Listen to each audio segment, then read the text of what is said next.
At the Microsoft Xbox E3 2018 event, the company revealed Tales of Vesperia Definitive Edition with a winter release window. This should come as no surprise considering the English version of the game was exclusive to the Xbox 360 with Microsoft footing localization costs. What this also means is, we probably won't see the original Tales of Vesperia hitting Xbox One backwards compatibility. Tales of Vesperia initially released in 2008. It was the 10th installment in the long-running Bandai Namco Tales series. In total the games have shipped over 16 million copies. Since Tales of Vesperia, we've seen 6 more Tales games with the last one being Tales of Berseria.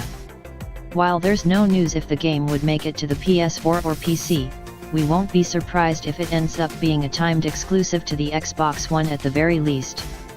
After all, the game did make it to the PS3 but was exclusive to Japan alone.